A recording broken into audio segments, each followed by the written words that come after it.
Welcome to Bountiful Davis Art Center. I'm Cara Krebs, the exhibitions director, and I am excited to introduce our curator of our current exhibition, Dr. Alexandra Karl.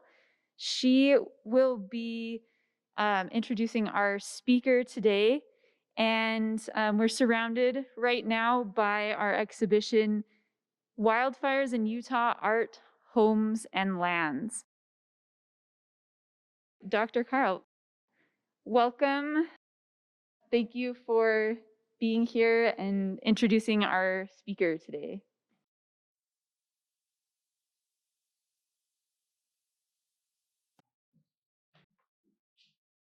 Hi, I hope you can hear me okay. I'm the curator of this exhibition, Wildfires in Utah Art, Homes and Lands. I'd like to thank the Bountiful Davis Art Center for hosting the show and being such wonderful professionals to work with.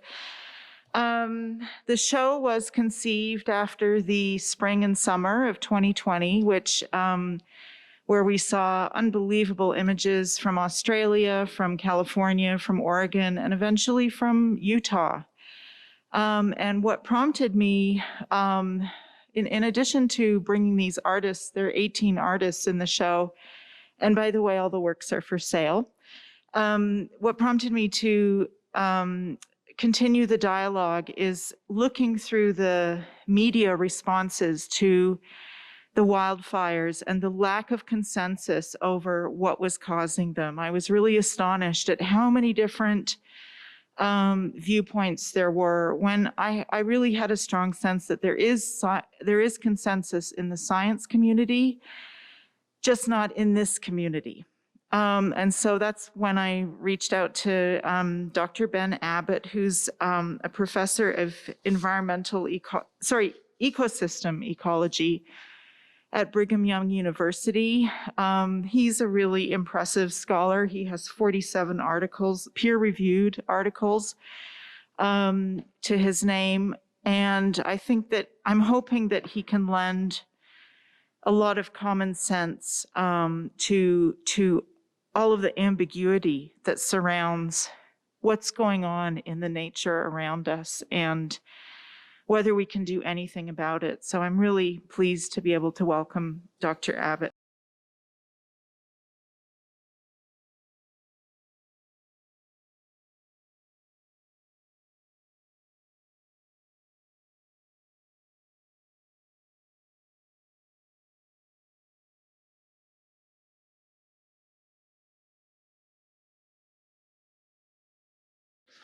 Well, thank you very much for that introduction, Alexandra, and thank you, Judy and Tyler and Kylie, for coming today. It's a sparse audience here, but this will be transmitted later on. I also wanted to thank the BDAC for hosting this exhibit. I think it's extremely timely and important to be talking about these issues. As Alexandra mentioned, I am an ecosystem ecologist, which is probably the most redundant sounding field, right? Like, how many times can you get eco into a title? But it's a specific field that's looking at the entire ecosystem. And ecosystem is one of those scientific words that has a Greek root. Does anybody know where that comes from? It comes from home. So we're familiar with economics, right? Which is, how does the home function? Ecosystem is looking at the entire home. It's not just the house, which is kind of the non-living part of the world that we live in. It's also not just the people or things living in the house, but it's the interaction among all of those things. And so an ecosystem also includes all of us, right? It's not just, there's no separation between humans and nature, right? We all live together. And indeed, we live in a period that's known as the Anthropocene. It's the first geological epoch that's been named after a species. Usually those epochs are named after boring things like, how many millions of years ago was it? But in this case, humans have become dominant in the Earth system. And so the time period that we're living in is named after us, the Anthropocene.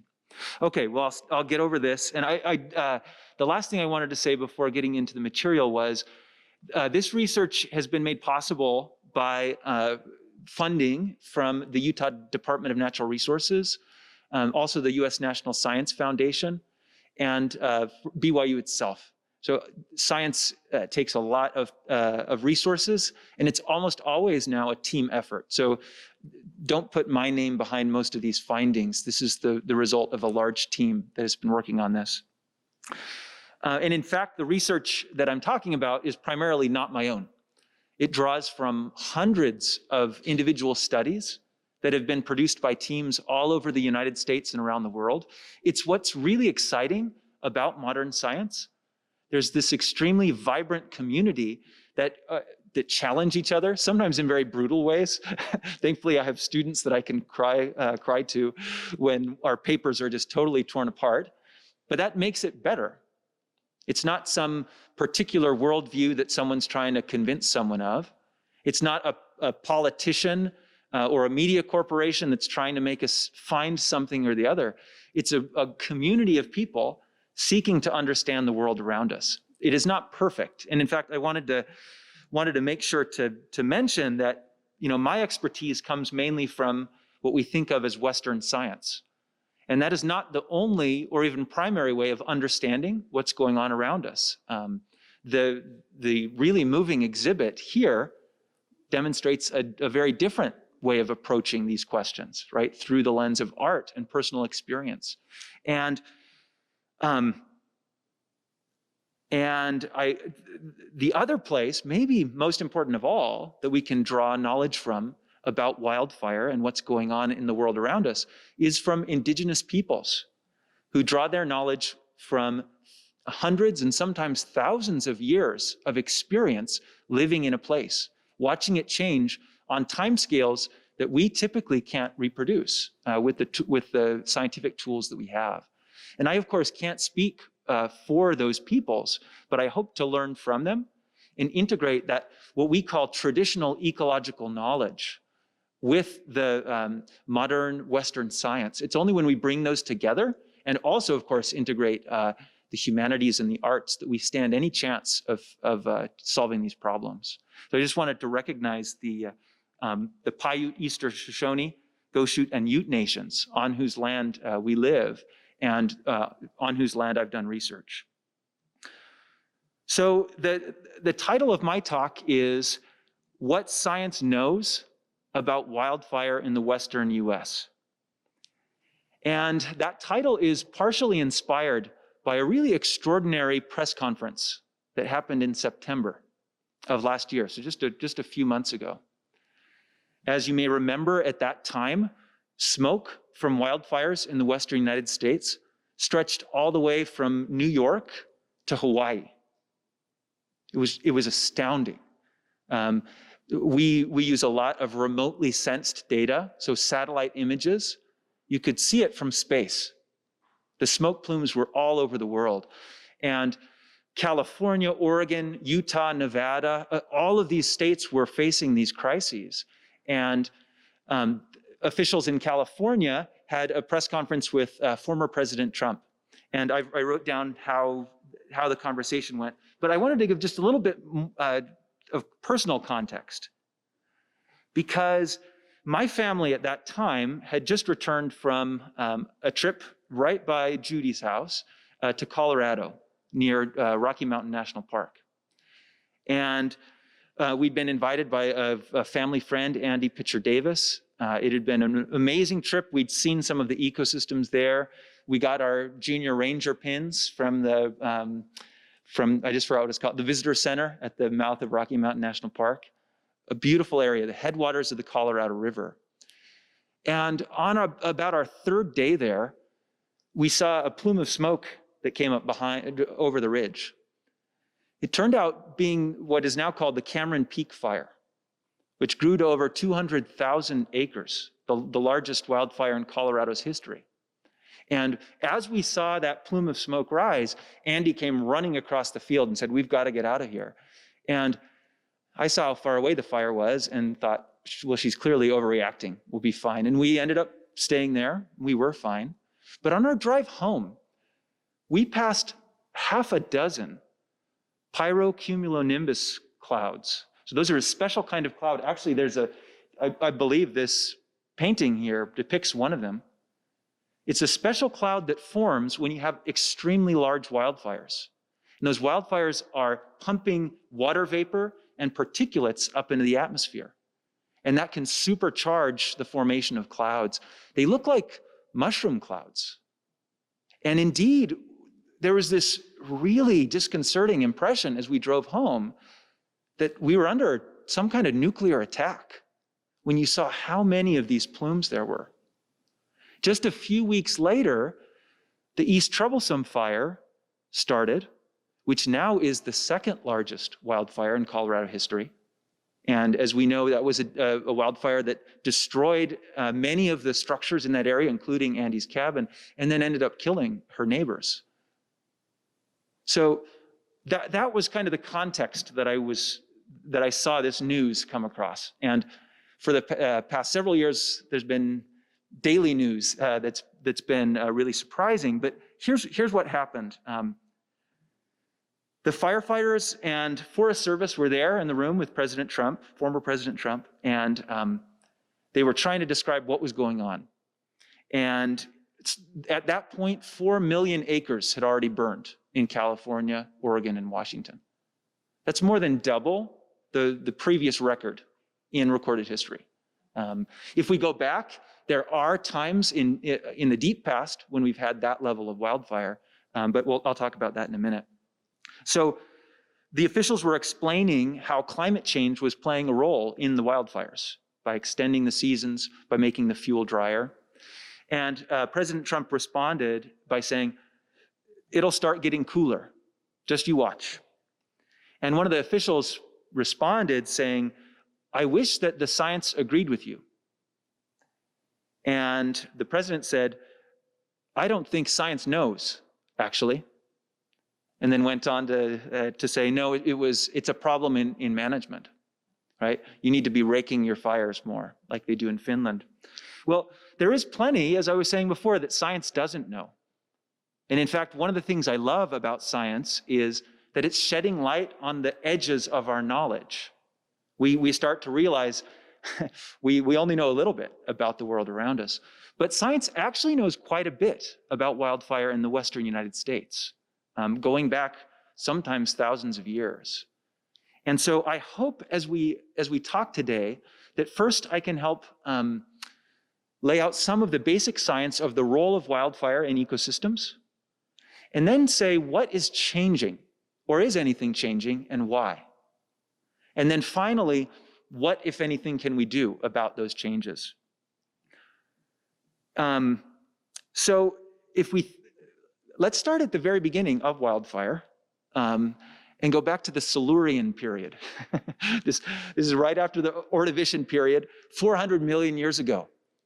And at that time, land plants had just barely evolved. So there was lots of life in the ocean. But on land, the only plants were small mosses that grew all over the continents.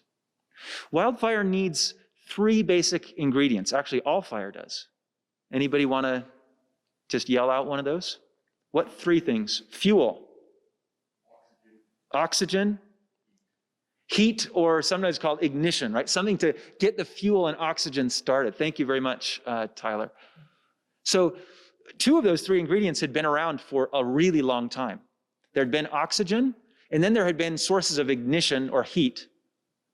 The oxygen came from cyanobacteria and algae in the ocean. The ignition came from lightning. Lightning's been around since the atmosphere formed around our rocky planet. But there hadn't been fuel on the land. And so as the mosses grew, like all photosynthesizers, they took carbon out of the air and transformed it with the power of light. It's really magical, into organic matter, into their own bodies. And then because moss is a non-vascular plant, it can dry out very easily. And so even while it's living, it can burn. And then especially after it's dead, it can burn. And so the very first evidence of wildfire we have is 400 million years ago, these large mats of mosses burning.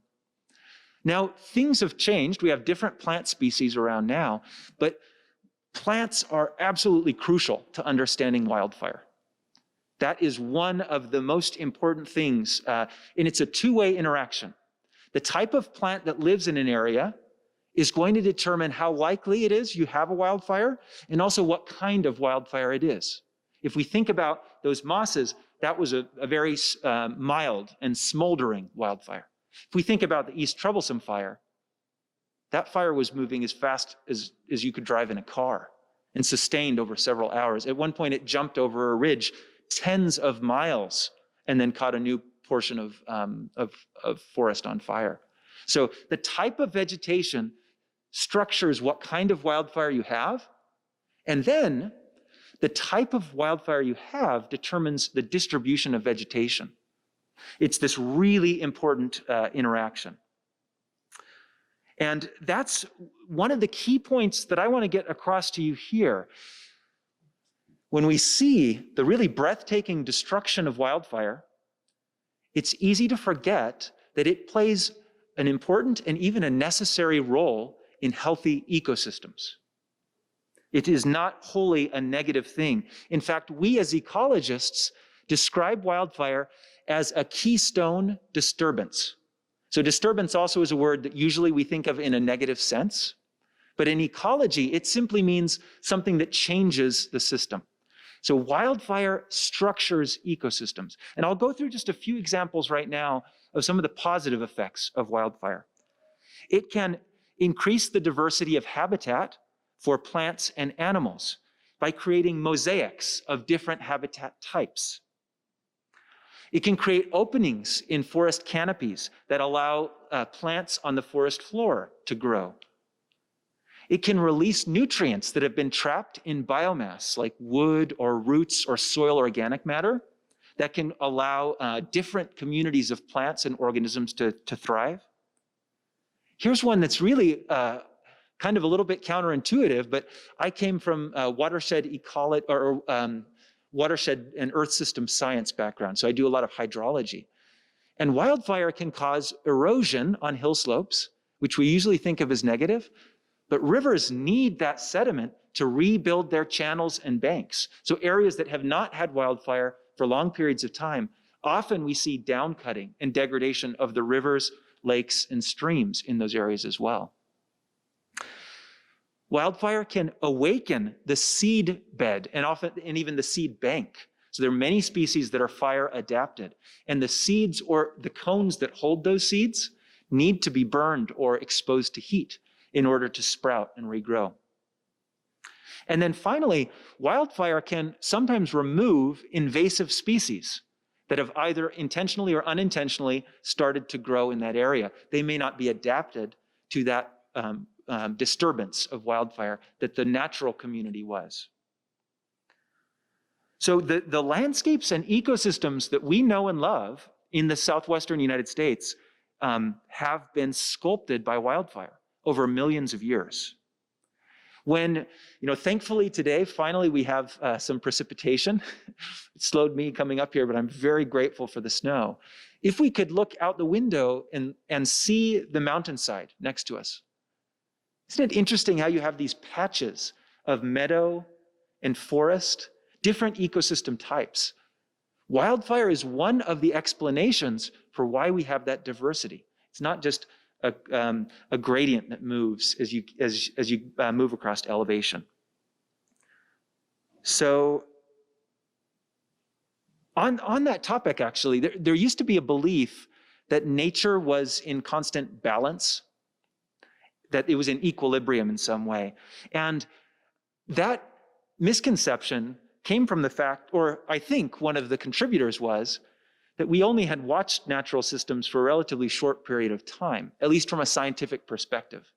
And if you look at a forest for 1 year, or even maybe for a decade or a couple decades, you can get the impression that things stay the same in nature, that you always have a forest there. But if we could turn the knob on time and watch that mountainside behind us, we would see the trees migrating, those vegetation patches moving up and down. We'd even see new species evolving if we could turn it fast enough.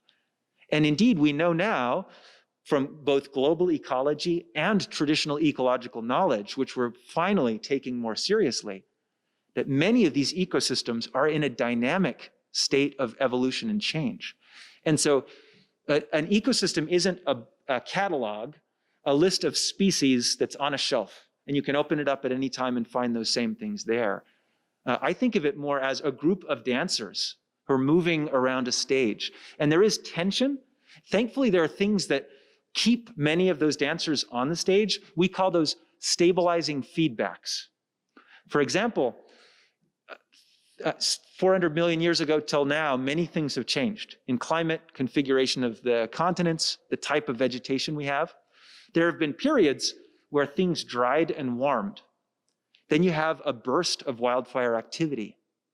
However, as you run out of fuel, all of a sudden the wildfire decreases and different plant communities can emerge that are either resistant to the wildfire or less flammable themselves.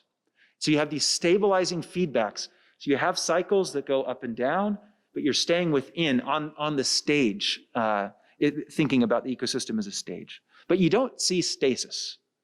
And that complicates our story.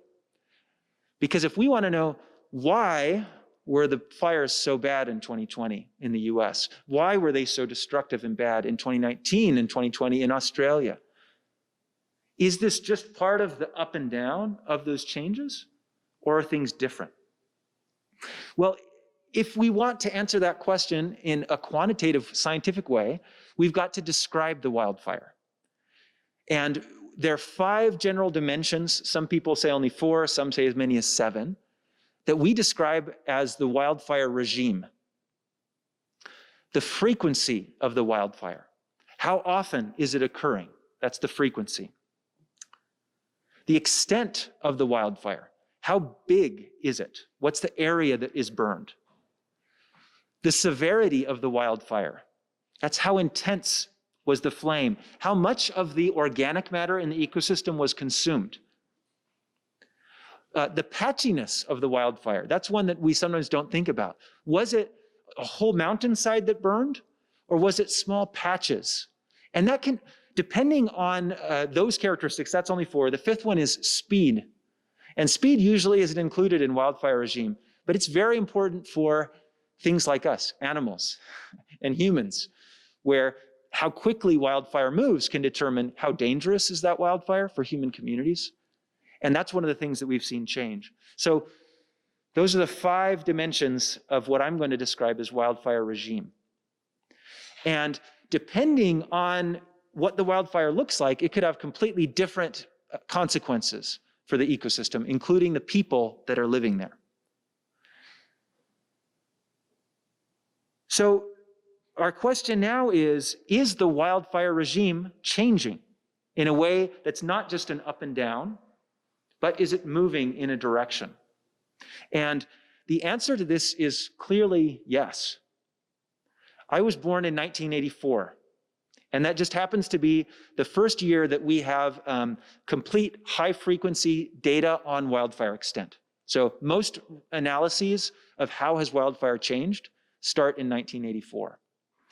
Since that time, the annual area burned, so which dimension of fire regime is that? I'm saying the size of the wildfire.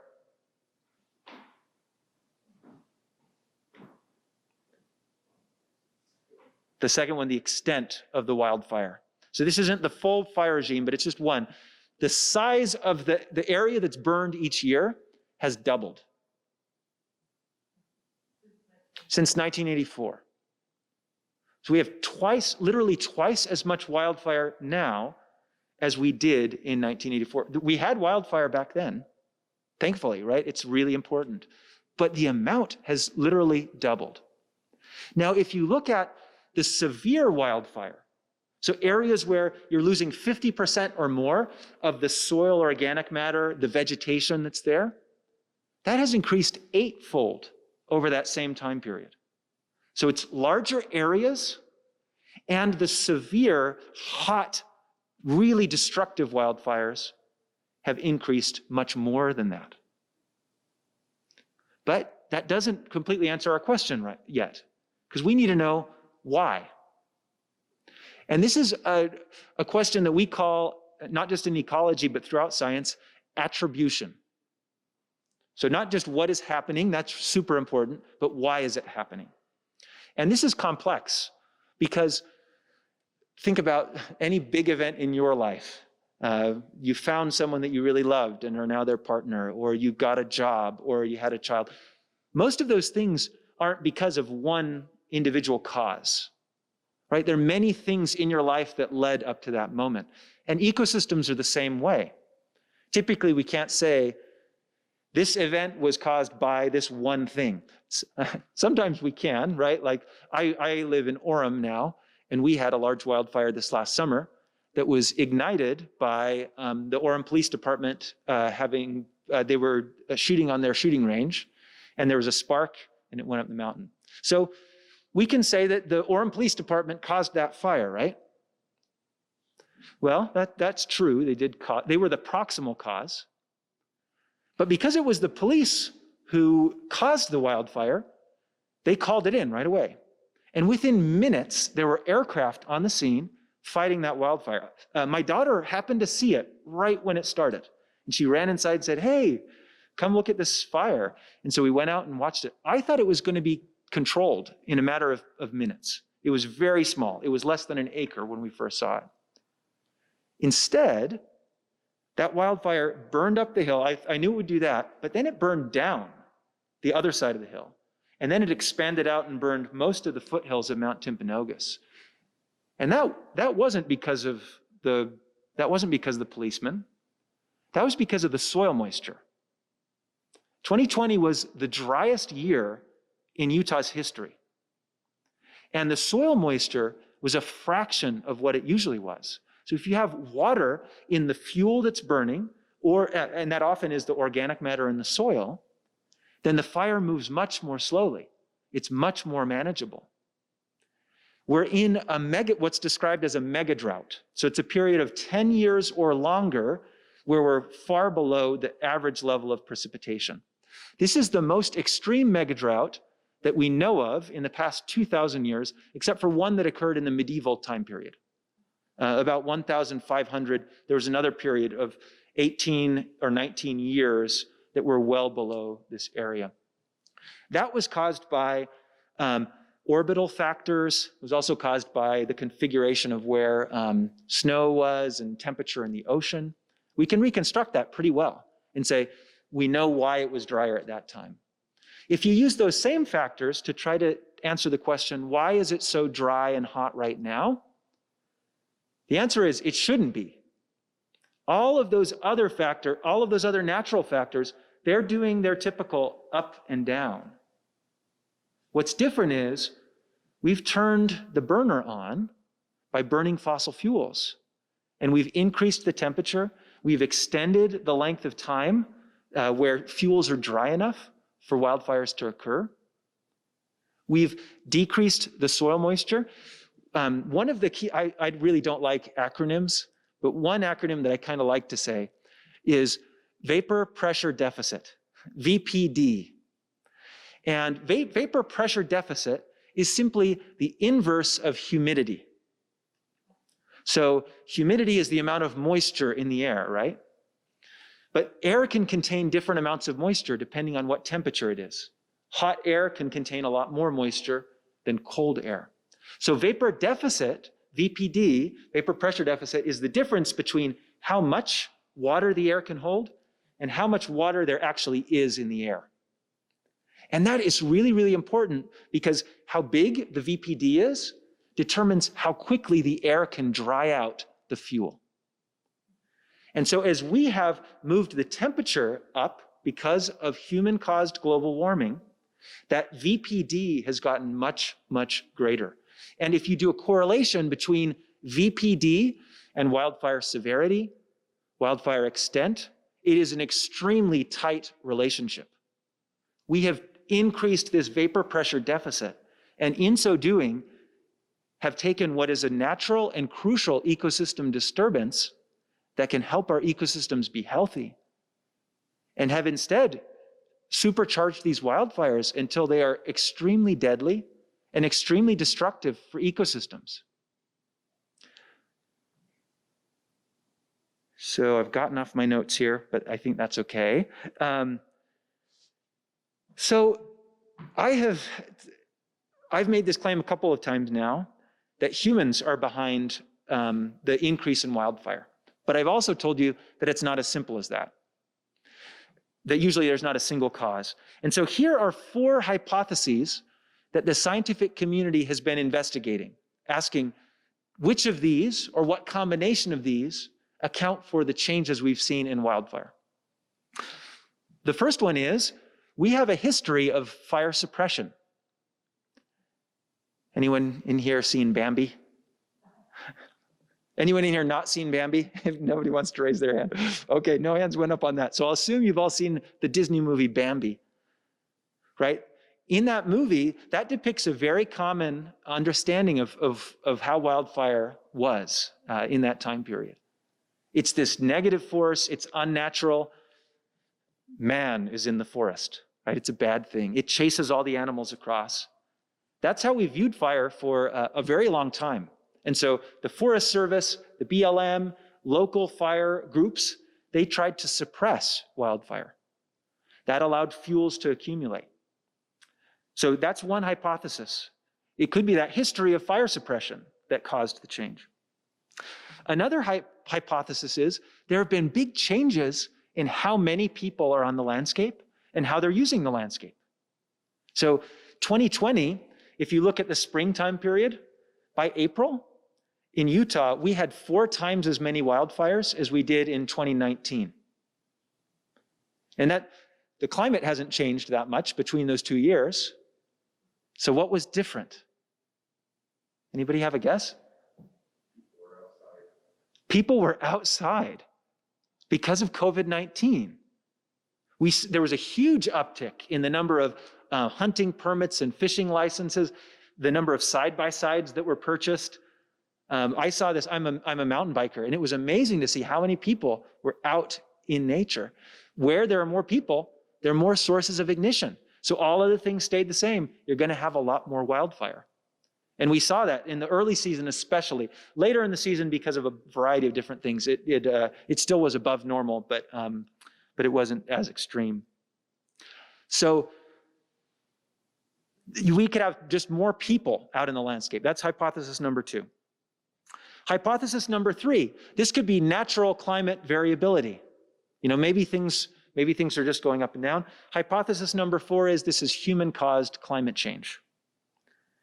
And again, to answer these questions, we have to get into the science of attribution. We have to account for each one of those possible drivers and say what percentage of the change can be explained by that driver. And I've already told you, the natural climate variability does not do it. We should have had a dry period, then we should have gotten out of it. Instead, what we've seen is, I love this term. Most scientific terms are super dumb, but an atmospheric wave train has set up over the southwestern United States. So let's see, which direction are you looking from? This way. So normally the jet stream comes across the US and it brings moisture from the Pacific. That's where a lot of our rain and snow comes from through the jet stream from the Pacific. But as the continents have gotten warmer, that jet stream has gotten more wiggly. And that's really important because the storms, Utah's right here, the storms that used to come across and hit Utah now are being deflected to the north. And so we're seeing more precipitation in the far northern US and then into Canada, but we're seeing a long-term decrease in precipitation throughout the southwestern US. And this is a very stable atmospheric pattern. Once that sets up, it likes to just stay there. And that's really important because we get fewer rain events, but when they do come, you get a big body of moisture that breaks that atmospheric wave train, and it comes through and you have very intense precipitation events. So we saw this in 2018. I was brand new in the valley. I just moved back I was working as a postdoc before getting my position at BYU. We moved into the valley, and then the mountain caught on fire in 2018. It burned 600 square kilometers, a huge area. Up Mount Nebo, there were 3 fires that eventually coalesced. There was an amazing thing that happened at one point where the smoke was so thick that the firefighters were trying to keep it from jumping. I think that's Highway 6 that goes up Spanish Fort Canyon. They were trying to keep the fire from jumping the road. The smoke was so thick that they started getting arcing from the power lines to the ground. And so they had new fires starting on the other side of the road because of that smoke. So this huge wildfire happens. And I've totally forgotten why I was telling you this story. But it'll come, oh yes, because of the wiggly atmospheric wave train. While that was happening, the wildfire burned. They had to evacuate big portions of southern Utah County. Extremely costly, extremely disruptive to people's lives. While that was happening, there was a hurricane in the Pacific that was coming up. There's Hurricane Rosa. And it was a strong enough storm that it broke right through that atmospheric wave train and dumped the equivalent of 10 months of precipitation on southern Utah County in a matter of days. And the wildfire was literally still smoldering at that time. So you'd lost the vegetation. And I told you that erosion can be good, but all things in moderation, right? A small amount of erosion that can reform the riverbed, that can be really important. In this case, there were massive debris flows that formed. And in fact, Santaquin Canyon is still closed because of one of those debris flows. So this is very typical. We've changed the basic operating principles of the system, and we're seeing multiple changes at the same time. Larger wildfire, and also more intense rain and snow events. And those things together can be extremely destructive, both to the natural part of the ecosystem and the human part of the ecosystem. Those kinds of events, intense precipitation and large wildfire, are increasing. So it's not natural climate variability. Now, the history of fire suppression does still contribute. And if you look at the literature, there's consensus that we still are running a fire deficit. That means that each year, very often we don't have as much wildfire as we would if humans weren't there.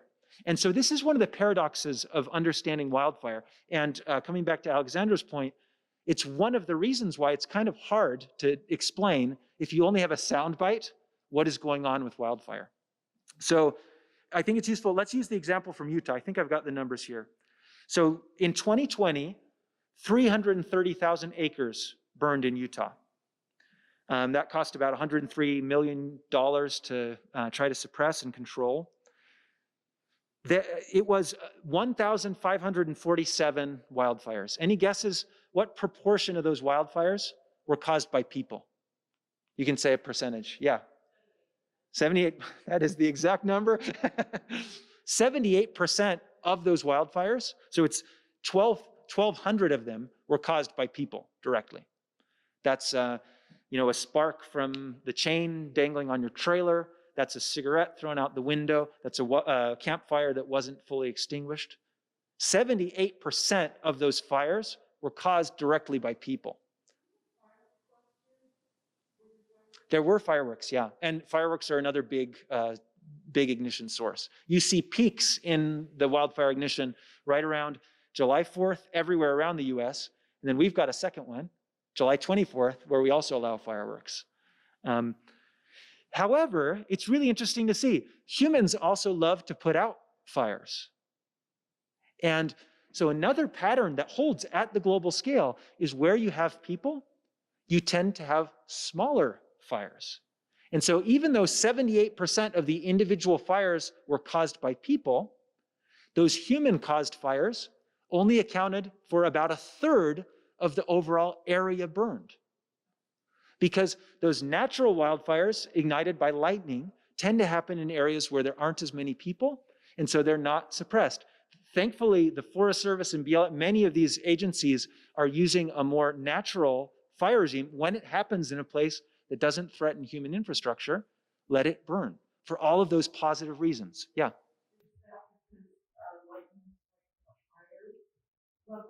Lightning is striking, pretty in a distributed fashion. But if lightning strikes the park here in Bountiful, for sure we're going to go put it out, right?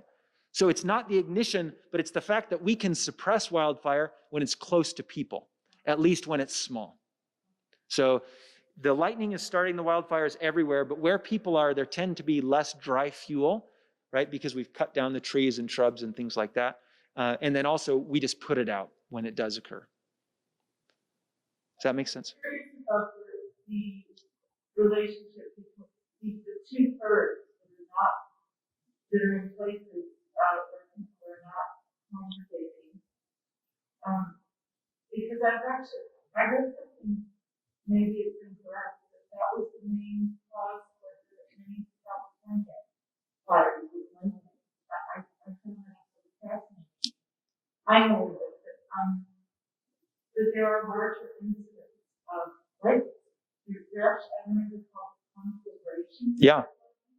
And they're much greater, connected with this relationship between the ground and the atmosphere.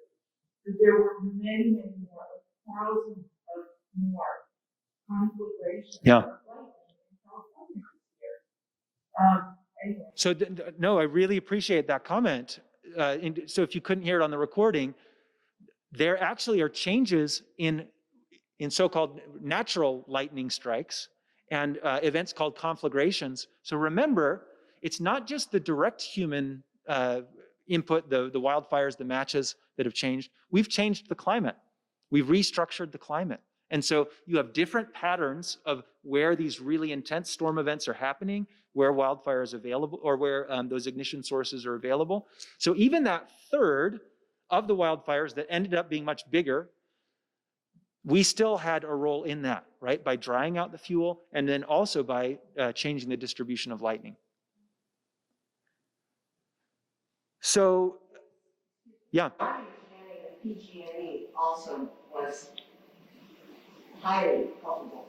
Yes, many of those wildfires, and the Camp Fire, which is the deadly, I believe it still is the deadliest wildfire in California history, that was caused by PG&E and their electrical transmission infrastructure. Absolutely. They're the public utility for electricity. But no, that's a really good point. And see, for me, again, the ignition is the most random part of the fire equation. It can happen because of infrastructure that fails. It can happen because of a single lightning strike. But we have dried out the fuel.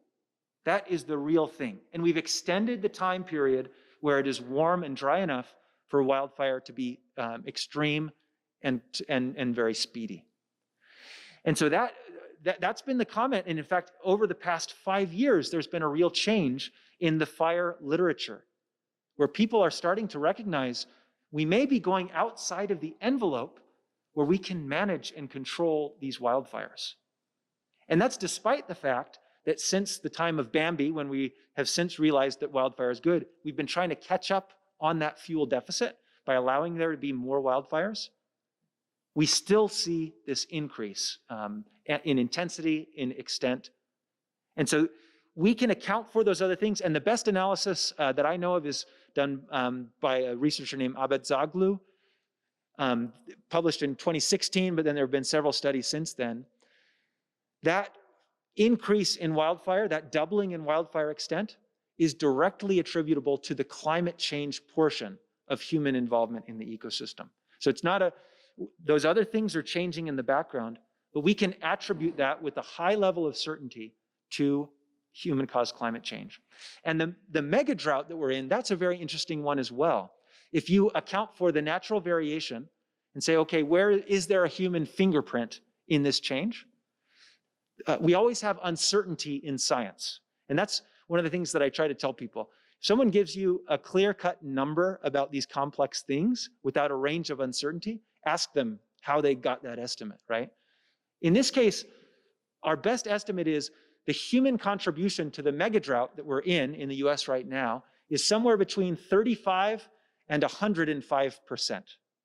And so that it can be a little bit difficult to say, how could we be responsible for more than the event on the high end? Well, some of those factors, some of the natural factors are going in the other direction, right? We're out of the period where it could have been, where it was very dry. It should be wetter than average. And instead, we're still in this extreme drought phase. So it's not a perfect science, but it's very rigorous. And we can say with a high level of certainty that humans are behind these changes that we've seen in wildfire in the Southwest. So my last question is, what, if anything, can we do about it? And when we're thinking about environmental change, I find this a useful way of approaching it. There kind of are three options. We can try to avoid the negative change, prevent it, right? We can adapt to the change and try to limit the damage. Or we can do neither of those, and then we just suffer the full brunt of it. So clearly, with things like climate change that are so dangerous to humans and ecosystems, we've got to focus on those first two. How can we avoid, slow it down, prevent it? And then for what's already here, how can we adapt to it? So here are just a few ideas. I am not a specialist in management, and so I imagine that several of you at least know more about this than me. But here are a few recommendations that I would make about what we can do. The first one is just be clear about what we know of what's going on. No, we cannot say that for a specific wildfire, that was climate change. But we absolutely can say climate change is causing more wildfires, human-caused climate change. That is absolutely clear. Every time we talk about wildfire, we should be mentioning that. Because if we're not, then we're ignoring what's driving this whole change, and we're going to end up in a place where we're yelling at firefighters for not raking the forest. Number two, we need to reduce the exposure of human life and human infrastructure to wildfires. So there's another acronym called the Wildfire Urban Interface, WUI. I think that the fact that that acronym exists is a failure in planning. A failure in planning. We simply should not allow, and actually, some of you know my dad, he lives in the Wildfire Urban Interface, and I think that he should not be allowed to build there. Or if he does build there, the insurance rates should be adequate to control that area, because right now, we're basically subsidizing development in the Wildfire Urban Interface by us all supporting wildfire suppression and mitigation in those areas. I think we simply have to say, there are places in the landscape that are very risky. That's because it's a dynamic ecosystem that we have supercharged. Even naturally, before climate change, those were dangerous places. Now that we have climate change, things are so dry, things are so hot, we need to be just very frank and open with that. Number three, we need to be more proactive in wildfire management. And the best wildfire management technique we learn from indigenous peoples who have long used controlled wildfire that they intentionally set during parts of the year where they are not likely to turn into mega fires. They still sometimes will, right? There is always a chance that things go wrong. We have to talk about what are the pros and cons of that. I saw the negative side of this just this year. There was a wildfire that started, I think that it ended up with the strange name of like the Billy Goat Fire in central Utah County. It was by Hobble Creek Canyon, if you know the area. It was a small wildfire. It was an area that needed to be burned. In fact, it was already slated for a controlled burn later. But because the fires in 2018 were so traumatic to people, you know, they had been evacuated, they wanted to see it controlled. And so enough calls went in that eventually they brought in aircraft and stopped that wildfire. We need to have education so people realize those controlled small fires, especially early in the season, are crucial, even though occasionally they will go wrong.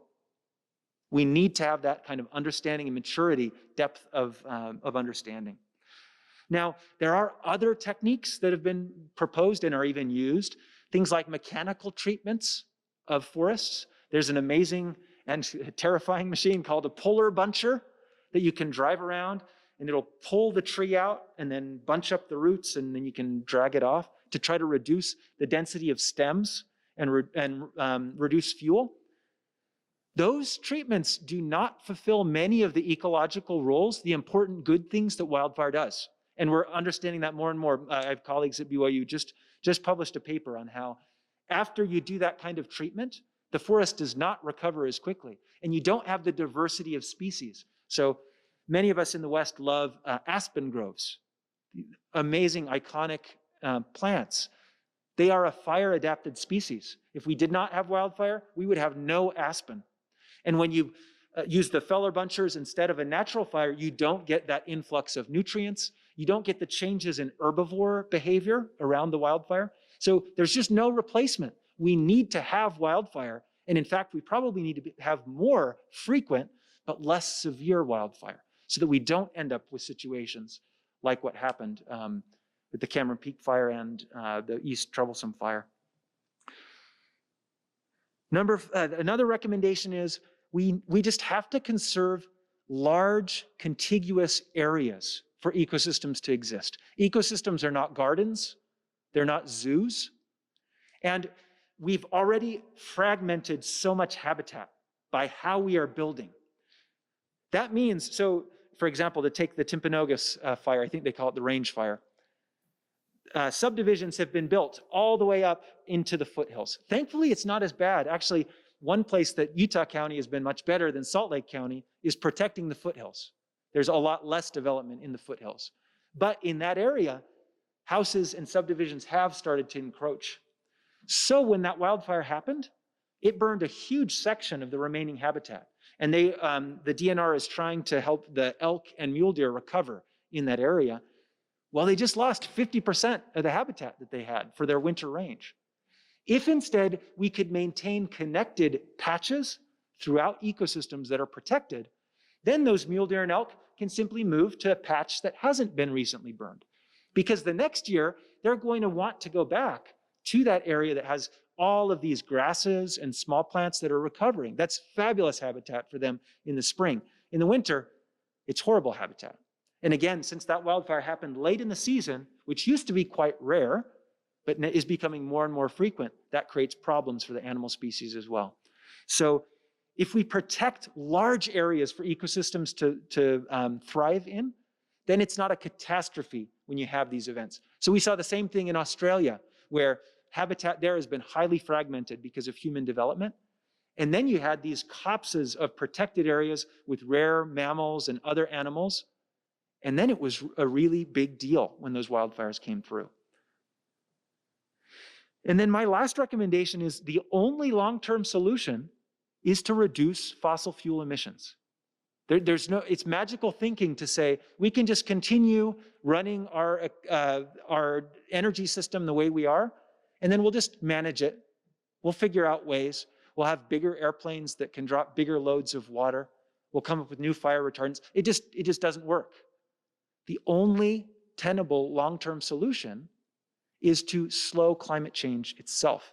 And thankfully, there are really amazing options now. If you look at the price per kilowatt hour of solar and wind, it is cheaper than natural gas. It's amazing, and that has just changed in the past couple of years. So we should be talking to our politicians. We should be talking to our public utilities like PG&E are actually a real sticking point in this because they make their money off of the current infrastructure they have. So if they have a coal-fired power plant, true, it would be cheaper for the end user to get their energy from solar power, but that for them is a sunk cost. So we need to become a little bit more informed in how our energy system is working, and then whether we are Republican, Democrat, Libertarian, or anything in between, we need to say, we want the clean option that's going to allow us to maintain our way of life, to maintain the wonderful interactions that we have with the natural world. So that was a long talk, but hopefully it wasn't too boring. And I just wanted to finish by saying that I am optimistic that we can address some of these changes. I've seen big positive shifts in some of the political climate. Extreme cases like former President Trump's press conference set aside, there's a growing number of politicians across the aisle who at least are saying that they're willing for these things to happen. Now, I don't think that the positive changes are inevitable. We have to make sure we need to hold people accountable and be engaged. But I am really positive. There also is increasing integration between federal, local and state management of these lands that I think is very encouraging.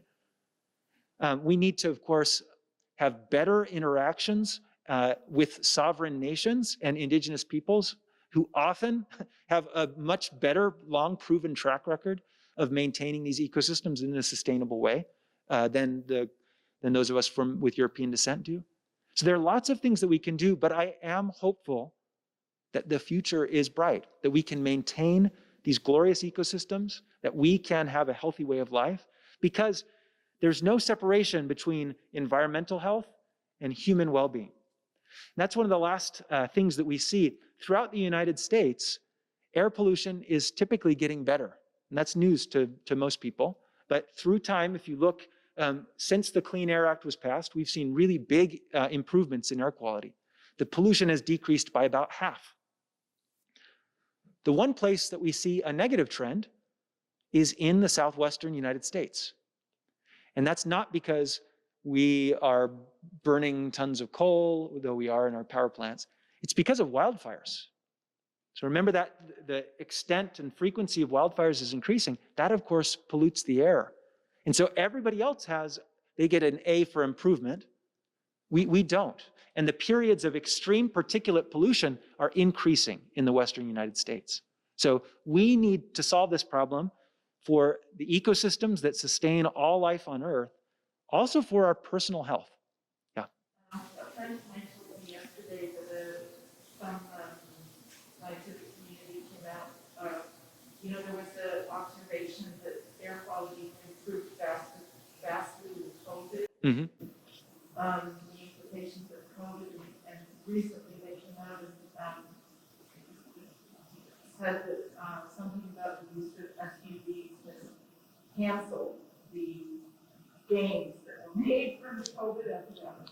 Yeah, so I am familiar with Logan Mitchell at University of Utah has done some really interesting work on, even locally here, the best air days we've ever had are when we had the shutdown. However, that's not a model that we should seek to reproduce, right? None of us want to solve this problem by having to stay inside and watch Netflix all day.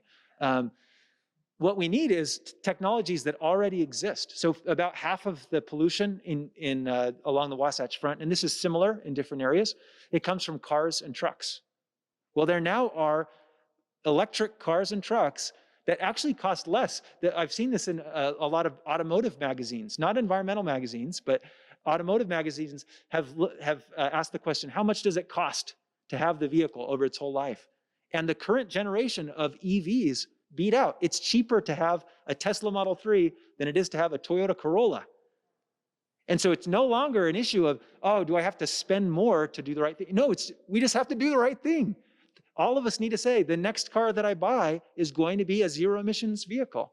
And then we can start cleaning up the grid so it's no longer based on coal. The same thing for the second biggest source of air pollution is what we call area sources. It's the furnaces in our houses and in our buildings. There now are heat pumps that run off electricity, much more efficient. Some of them have a 300% efficiency because they're just moving heat instead of generating it from. So really, really cool technology. It can be cheaper. You can have a more comfortable home. And then most importantly, you have a cleaner environment. And all of these health conditions that are associated with exposure to pollution will decrease. So these are the kinds of changes that I'm really optimistic about.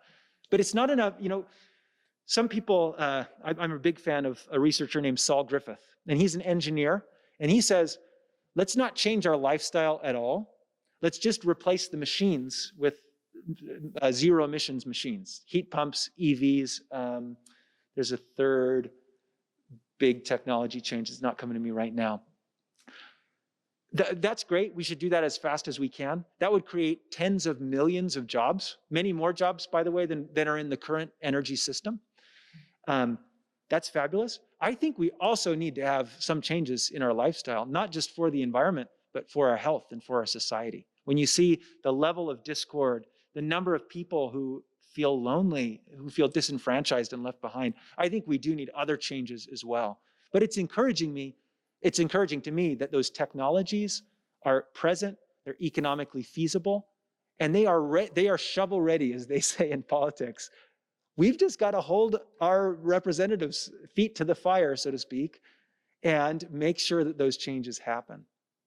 And this year, one positive thing about COVID that we could use in the future is you can attend the debates at the state legislature over your computer or your phone. You can call in via Zoom. And so you no longer have to travel to that place. You can make your voice heard simply by getting on utah.gov, clicking on the session that you want to make a comment in, and then they have to consider that. And that can make a difference because another researcher that I follow very closely is named Leah Stokes. And she is a public policy researcher, very interested in why don't we have more wind and solar when it has beat out coal for the past 20 years? Now the tipping point that I was talking about before is it now is even cheaper than natural gas. Why don't we have more of it? And there are a bunch of contributors to that. But one of them is politicians don't know what their constituents want because they've heard from a very small group of people. And many times those people are hired by a powerful company to call the politician. And so if each of us say, hey, I'm not hired by somebody, but I want to have clean air. I want to have an ecosystem that I can go recreate in. I want to have clean water. We could call them and make sure that they understand people want this. Utah produces a huge amount of renewable energy, but we sell it to California. So because California has set a renewable energy portfolio where they have to get a certain amount from renewable sources, we could do the same thing here and say, hey, we want by next year to have 20% of our electricity to come from solar. We have some of the greatest solar resources in the country. We absolutely could do that. And it solves a lot of the urban-rural divides that we see on some of these issues because those jobs are distributed and actually are even concentrated in rural areas. So it could stimulate the economy in those areas as well. And then I'm off into energy policy land. That's my research is kind of split up into wildfire and ecosystem ecology and then also environmental science and sustainability. So I'm over here, which is probably boring to you. But the last thing I'll say is the coal-fired power plant was just retired on the Navajo Nation. And it's an example of how they had used that coal-fired power plant because of job creation. They didn't need that much electricity. They were, of course, selling it to the states around that area. But they needed the jobs. And it's an example of how they've realized we have other possibilities moving forward. It is not the environment or the economy. It's not the environment versus jobs. If we solve these environmental problems, we have the possibility of coming out on the other end happier, more wealthy, a better society overall. So that is my hope and prayer. Thank you very much for your attention.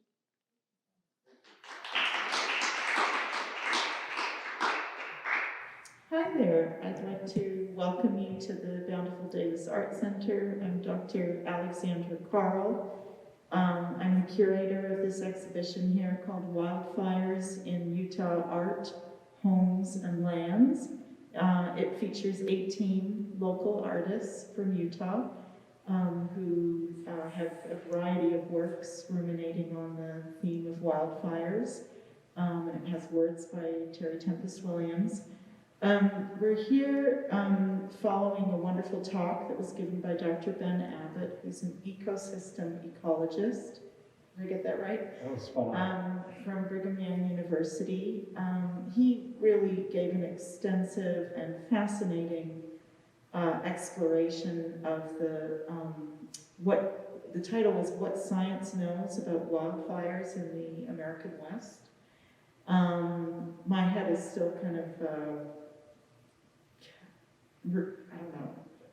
reacting to all the different statistics and approaches that scientists have towards this subject, and what a complicated subject it is. I was prompted to organize this exhibition after the events of last spring and summer, which started, at least for me, looking on my screen in Australia, moved over to California, up to Oregon, British Columbia, and eventually started closing in on our communities here in Utah. like everybody else, I was really alarmed at some of the scenes I saw and really wanted to do something about it. Usually I'm an art critic and I stand outside and point at everybody else and say what they're doing wrong, and this is one of the few times that I actually wanted to get involved and curate something myself. And I was really astonished at how many artists had worked on this subject and how it seems to be a topic that is getting to be on everybody's minds. I wanted to invite an expert, a real scientist, real live, bona fide scientist, who's published, who's who's recognized in his peer community, and has some expertise. Because I was also really noticed the amount of confusion that there was in the media about what wildfires really are, what's really going on in our natural environment, and is it human caused? Is it a natural phenomenon? What can we do to what should be the correct response? There was really a wild range of responses in the media, and I'm hoping that people will refer to his talk as one of the many sources that are a little bit that aren't condensed into a soundbite and appealing to be as sensational as possible. I found the talk to be very accessible and I don't know if mild-mannered is the correct. Anyways, I meant that as a compliment. So I have just a couple of questions that have been. I have a few questions of my own for you. And I have a couple of questions that were sent in from different people, couple of artists that were participating in the show but weren't able to be here today. And then we also I'll open it up to the audience because I think there are a few people here.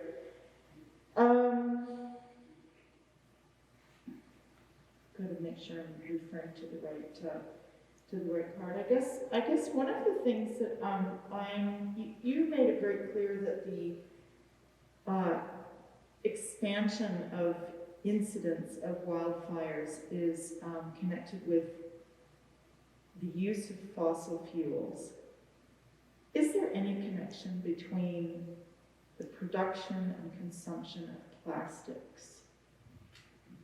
So plastics, of course, come from fossil fuels as well, but I don't know of any direct connection between use of plastic and likelihood of wildfire. There very well may be, but I'm not familiar with one.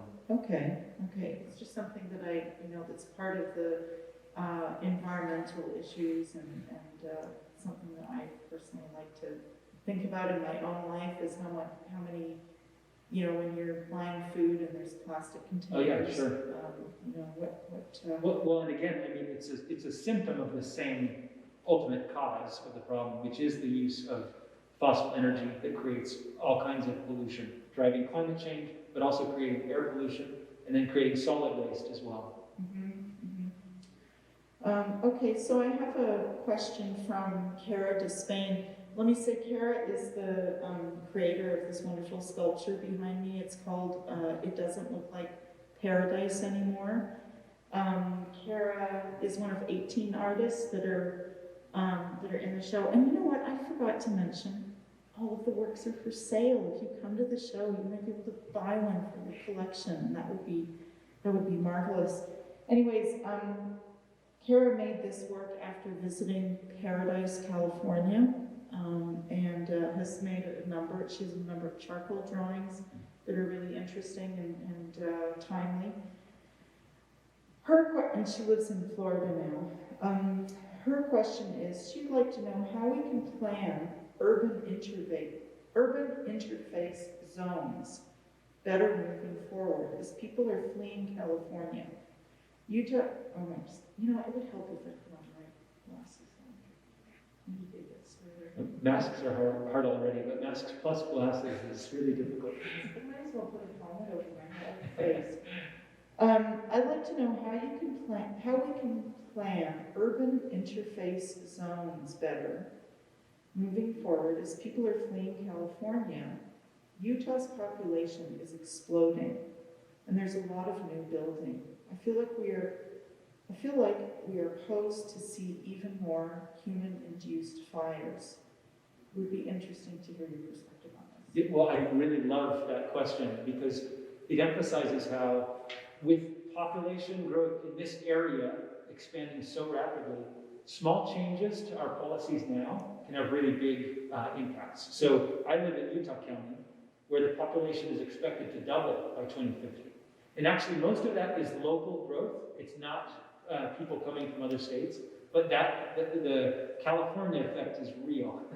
And very often, people see properties that are up out of the valley, in the woodlands, or even we have a couple of cities that really are completely integrated in Summit County. They're in the forest, right? So those are highly sought after properties, but they're also extremely dangerous, especially in the new kind of wildfire environment that we have. And so I think that we need to be very thoughtful about how can we simultaneously protect human life and infrastructure and protect these sensitive ecological areas. Because if we don't, once you build a house there, you can't let that area burn, right? Or at least we don't. We'll spend huge amounts of resources to protect those places, which we should do. But that means we need to be extra careful with where we allow people to build houses. And that's going to be a difficult battle to fight because, again, those could be very, very valuable properties that you could sell for large amounts of money, especially with the market like it is right now, with so many people wanting to live here. So I think we need to have a high level of coordination at the municipal to county level. And we saw that I'm not as familiar with Salt Lake County, but we saw a really positive outcome in Utah County, where the people of Provo talked with their city council, and they stopped the development that was going to be up in the foothills. And I don't know how much wildfire risk was a part of that conversation, but it absolutely is a really crucial thing. We shouldn't be putting firefighters' lives in danger to protect these luxury homes out in the wildfire, and then it simply isn't safe. That's really fascinating. I don't know whether that's it's a quasi-good segue to, I'm trained as an art historian, and so as I've been trying to think about this, one of the interesting you wonder, like, what on earth can art history teach you about wildfires? And of course, I've been looking almost desperately for how painters have, over the years, what can we learn from the history of art about fire and wildfires? And the answer to that is that there's a strong history of painters documenting whole cities that burned to the ground, razed completely. Starting in Rome in 64 AD, major cities on both sides of the Atlantic have burned down to the ground. They're always called the Great Fire of London, the Great Fire of Paris. There's also the Great Fire of Chicago, the Great Fire of New York, Detroit, and on and on and on. And those paintings, you can mostly attribute them. I think here, I'll invite Tyler maybe to say a few words. You can mostly attribute them. I mean, you're looking at a painting of an enormous city from the 17th or 18th century that burned to the ground, with probably many more lives lost than there would be today. But the extent of that damage comes down to the fact that they had different building materials. There's a lot more wood involved in the construction of cities and people's homes and things. And I'm really curious about whether, so looking at these paintings made me wonder, could our city burn to the ground? Is Salt Lake, our beloved, the center of our beloved community, is that something that could happen? Or are we so invested in something like concrete and new building material? We've now got mostly buildings that are made of glass and concrete. Are we completely immune to that level of devastation? I mean, it isn't my field, but I would say that we're not in a situation where we're at risk of losing. Building technology has come so far, and thank goodness we have good zoning or the building code that requires you to have protective measures. So I don't think that we're talking about whole cities burning down the way that they, or even Chicago or San Francisco, or going all the way back to Rome. But again, if we allow pressure to build out, to extend into these natural areas where you can't change the technology of a tree to have a sprinkler in it, right? And when it burns, otherwise you don't have the ecosystem. Yeah. We can coexist with parks very well. We can't coexist with a dynamic wild ecosystem where there needs to be disturbance and change. And that's, again, one of the points I really want to get across. Wildfire is usually good. Mm-hmm. What's different now is we've artificially supercharged the wildfires, and then in some areas we've completely extinguished them. So we've gone to these two extremes, neither of which are good for the ecosystem. One of the things you mentioned is the prospect of collaborating with Indigenous people. Do you know of any of that happening? I don't know, in the States, in Canada, in South America? Do you know of any instances? Yes, I do. So I did my PhD, excuse me, in Alaska, and there are a lot of collaborations between. They have native corporations, and actually Alaska has a lot more governance and sovereignty for Indigenous people than many other places in the U.S. And they simply wouldn't be able to manage and have a strategy without the collaboration between the federal government, state government, and Indigenous groups. Are wildfires an issue in Alaska? Huge issue. Yeah, Alaska has, if you look at the percentage of wildfire as far as acreage goes, Alaska is always, I don't know if it's half or more, but it's a huge portion of the overall wildfire. I had no idea. So a large part of my research is actually associated with a wildfire in 2007 that burned into Arctic tundra. Oh. And a single wildfire that burned 1,000 square kilometers, that was more area than had burned, as far as we know, since the last ice age in Arctic tundra. Wow. It's, again, a real tipping point and ecosystem shift that's going on. There didn't used to be wildfire in that place. But because of loss of sea ice, because of extension of the wildfire season, and then, as you mentioned in the lecture, they now are having convective storms where you can have lightning.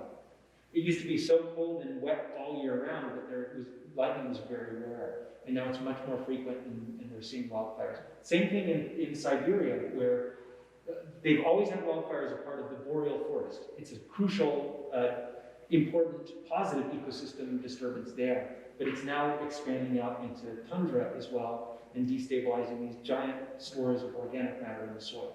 Wow, I had no idea. That's really an eye-opener to me. It's not, we experience what goes on in our immediate environment, and I think that's extremely powerful. And that's one of the things that I'm struck when I look at the works of art here, is how it reminds us that these aren't statistics. It's not about percentages. They're individual lives that are lost or completely changed. One of the members of the audience talked about the PTSD from surviving 2 of these wildfire events that she had experienced. It's individuals. We need to remember that, because that makes it real. That reminds us that it's not some abstract issue. It's a moral issue of us dealing with each other as fellow human beings. But that also is not the whole picture. We also need to zoom out and say, wow, this is something that's changing from the Amazon to the Arctic, all over the world. That seems like one of the challenges, is that you have to both focus on yourself and also think about yourself, your tiny little minute life in a global context. And that is so hard to imagine for most people. Unless you, I don't know what are the mechanisms. Really, the only thing I can think of is like traveling a lot, which of course leaves a huge carbon footprint. But like to constantly think of yourself, the individual, as part of these much larger, massively larger systems. Well, that's another thing. It's a challenge. Yeah, I absolutely agree. It's a challenge. It can even be disorienting sometimes as you're trying to move across those scales. Like, okay, what was the total acreage that burned last year? And also, who individually was affected? That can be disorienting. But it's another thing that we can learn from indigenous cultures and also religious traditions around the world. And I had this discussion with Robert Davies, who's a great climate scientist at Utah State. And he had a program come out on NOVA about the Anthropocene and how things are changing. Really interesting collaboration. But the criticism that I made was you kind of presented it as science versus religion. And when we do that, we forget, wait a minute, it's not from science that we have the moral underpinnings, and we can understand the implications of what's going on. There we need to turn to culture. And I think that we can learn from all indigenous and Western colonial cultures if we're looking at what they're trying to teach us. And I think also there's a role that can be played by journalists. Absolutely. You know, and we get so much of our information, not just from religious organizations, but from media, and you know, contextualizing things in a bigger picture. Even, I mean, I think we've seen now, just following the election, like the struggle that many Americans are having to connect with other like this is such a huge continent, it's such a huge country, to connect with, you know, somebody from Utah and, you know, on the East Coast, or the north, along the north border. You know, it's a real challenge. There's a lot of work. Absolutely. And actually, one of the things that I find most troubling is loss of confidence in the media. Because if you feel like there's nowhere I can go to learn what's going on in those different areas, you end up retreating into a very small and distorted world. And I have my students in my environmental science classes, I have them compare what is the actual news across the different sources. You know, everywhere from Fox News to MSNBC and everywhere in between. I guess now we have another notch. Newsmax, is that what it's called? I've never been on their website, but we've got to expand. I have them catalog and look at what is the actual news being reported. And there is excellent accordance between all the sources on the facts of what actually happened. There, of course, are differences in interpretation, but there's this narrative that's going around that there's no, you just can't know, you can't trust anyone. And I don't think that makes any sense. Also, having worked with so many people in the media, journalists who have an extremely high level of ethical conduct, they're doing real research. And instead, we end up watching some dude in his basement streaming on YouTube. And I'm like, wait a minute, how is it that you've rejected all of this professional work, and then for some reason we can trust that guy? That's terrifying to me. And again, regardless of your political persuasion, I think that we should be concerned and say, no, there is truth. There are places that you can find it. How you decide to react to that truth is your prerogative, right? That's, as a human being, you decide. But we need to agree that there is truth. Right. Those are excellent points. Hey, I have one more question from Anastasha Larsen, who's also an artist in the exhibition.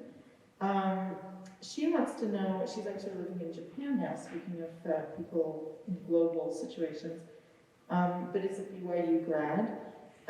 She wants to know, are there any documented locations in Utah that have a history of burning at specific intervals of time? Meaning, are there any particular areas that, due to wind, topography, fuels, vegetation, temperatures, etc., burn easier in Utah? Yeah, thank you. Another fabulous question. And the fire return interval, how often a fire occurs in an area, is a fundamental part of the fire regime. And so most ecosystems that experience fire, like we were talking about, there are some ecosystems that don't. The rainforest typically doesn't burn, Arctic tundra doesn't typically burn, but everywhere in between, wildfire is a part of those ecosystems. And so if you look across, we have very strong elevational patterns in our ecosystems in Utah, where at the top of a mountain, you have totally different climate, totally different temperature, much more precipitation than you do down in the valleys. And so you can see a different fire return interval even across a single mountain. It's really, really interesting. And very often that's correlated with what type of vegetation you see there. So sagebrush is a species that is fire adapted, but it does best when you have a fire return interval that is many decades up to a couple of centuries. And so the only time that you see mature sagebrush, I call them sagebrush forests, because the plants can be very big. And it's an incredible, extremely diverse ecosystem. But you only see that where you have very infrequent wildfire. And a current problem that we're facing in the West is the invasion of cheatgrass, which is a Eurasian species of grass that was brought over and now has spread everywhere. That vegetation, it likes a fire return interval of 1 year or even less. Wow. And it's extremely flammable, so it reproduces, its seeds fall to the ground, and then the rest of it can burn. Well, that has changed the fire return interval, and now is harming these sage steppe ecosystems, or sage forests, as I like to call them, ecosystems. So changing that fire return interval, the frequency that you have wildfire, is very, very influential. Fascinating, fascinating.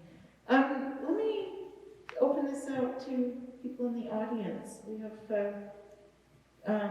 Tyler Andruk, who's, do you have, or Kylie Millwand, any questions you'd like to ask? Well, let's say I have one question, and it's really about houses that are being built in the suburbs. And we often tell people to clear the area around their houses, of course, for fires. And we have seen fires, wildfires that come in and hit some of those houses. And I know that, we're telling those people to clear the areas around this. Have you done any studies or any thoughts about that? Yeah, so the question was their recommendations, and in fact, sometimes to get insurance, you have to show that you've cleared the area around your house with some kind of buffer. Yes. I haven't done myself any studies on that, but I'm aware of some of the research. And the distance of the buffer isn't not an arbitrary, but you have to make some designation. Is it 25 feet? Is it 100 feet?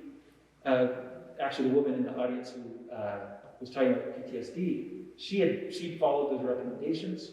But then the wildfire that happened this last summer, it didn't follow the rules. The speed of the wildfire, it created its own weather pattern. They had fire tornadoes that formed. The heat of the intensity of the flames, all those were different. So we set the boundaries, the risk management, based on historical conditions. That made sense based on those conditions. Those conditions no longer exist. And so there still may be ways, and there still certainly are ways that we can adapt and change. But it's going to be context dependent, And so it's far beyond how I know how to solve that, but we should be thinking a little bit more in a deeper way, saying, okay, what's the topography? It's not just a number of feet, you have to look at all these other factors. But who's really good at that are insurance people and appraisers. And so we have mechanisms where we could say, yeah, you can build there, but you're gonna have to pay a lot more for your insurance, even if you have the 25-foot buffer or those things. So I don't know what the solutions are, but I agree with the sentiment. Kylie, thank you for that question. Kylie, did you have a question or two? Yeah, you had mentioned that wildfires are a way for an ecosystem to rid itself of an invasive species. I'm wondering what you think about the notion, are we as humans an invasive species? That's such a good question. I get this one often. The question was, wildfire can help remove some kinds of invasive species that are harmful to an ecosystem. And so can we describe and think of humans as an invasive species? There are two conditions to be an invasive species. One is that it's not endemic, meaning not naturally occurring in that area. The other one is that it's become harmful. So it's not enough just to be an exotic species. You have to be causing some kind of ecological, economic, or societal harm. So both criteria have been fulfilled. And so it depends on how you're thinking about that, right? Because humans are a part of this ecosystem for at least the past 12,000 years. The way that we're interacting with the ecosystem is very different. So I tend to I usually don't give a totally solid answer. You absolutely can say, check. But you also could say, wait a minute, we're the only species that can be thoughtful about how we're reacting and what we're doing. We're the only species that's shown that kind of coordination. So I think that there's the possibility of unchecking the doing damage side of things. And again, we see many examples of that. There are lots of positive human nature interactions. So it's up to us whether we're going to be an invasive species or not. I love that question. Thank you. Can I say something slightly contentious, which is it I depends love that, please. what administration is in charge So- about whether we're Yeah, how so thoughtful we're being. Or here's my contentious answer to that. Yeah. There clearly is a difference between how the left and the right speaks of the environment. However, if you look at the actual consumption and ecological footprint between the left and the right, there's no difference. There's not one side that's actually doing better. If you look at how we're living, how much we're consuming, how much we're doing. Fascinating. And so there, I think, even if you look right now, that's the case. However, in 2008, that's not that long ago, there was a very progressive response to climate change in the Republican political platform that McCain talked about. So it's just, we've had hyper-partisanship in the time since then. And then, of course, go back and say, well, the Republicans are responsible for the EPA and all of these, there's good legislation. So for me, it's not as simple. You have to look at multiple time scales. But the point is really well taken that the way that we talk about these things, and then most importantly, what we do about these things matters. So we've got to figure out some way of getting something done. Right. Because for me, I'm not that interested with who says the right thing. I want to know who's actually protecting these lands, who actually is elevating the quality of life for people. And clearly more fossil fuels and thoughtless development is not the way forward. Did you have another question, Kylie, or is that it? Yeah, I do have another one. Thank you. Because of the human influence on climate change, is there a way to differentiate between a human-caused fire and a natural-caused fire? Yeah, so the question is, we've changed the whole climate. Now can we say that there is any natural wildfire? Is that a fair rephrasing? Yeah. And there's nothing that goes on in the Earth system anymore that doesn't have human involvement in it. There's nowhere that you can go. Again, we can connect this back with plastics. I study water quality in the Arctic. There's an area there the size of Italy, the North Slope of Alaska, that has a couple thousand people in it. One large community, Reykjavik, on the coast. But even there, plastic falls from the sky. You have microplastics that are transported from lower latitudes. You have deposition of sulfate and mercury coming from coal use here in Utah.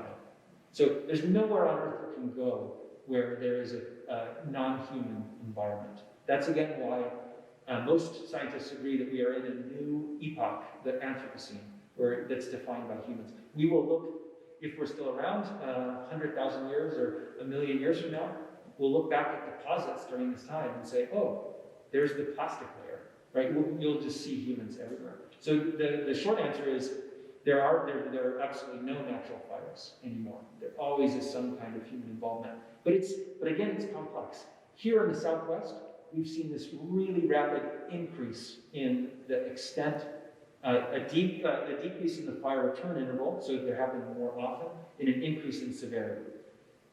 In other places, the human impact on wildfire has actually decreased it. So again, I said, those storms are being deflected to the north. You do have parts of the boreal forest where you have less wildfire than you did before.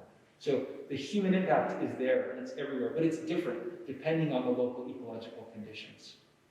Okay, thank you. I would like to thank Kylie for those two terrific questions and point out Kylie is one of 18 artists in this exhibition. She has a work, it's a wonderful drawing in the show, and she's the only, the 18 artists that are in this exhibition have such interesting connections with wildfires. Some people have been evacuated, some people have lost their property, and Kylie is the only participant who is an actual, I think it's called wildlands firefighter. So thank you very much for those questions. I think this has just been outstanding. Thank you. I can't thank you enough for participating and knowing all the things that you know. You just really burst open everything that I thought about this subject. And so thank you so much for coming today and giving such a outstanding talk. I really hope that it's shared and listened to, maybe studied broadly. I want to thank everybody at the Bountiful Davis Art Center for helping to install the exhibition and have it's open until the 20th of February. I want to remind everybody that pretty much all of the works are for sale. They would make excellent additions to your collections, or even a start to a collection. This is a great place to, this is great work to be supported here. So I'd really like to extend an invitation to those of you who are watching to come down and see the show. Like I said, it's open until the 20th of February. So yeah, thank you again. Thank you so much, Alexandra, and thanks to everyone here.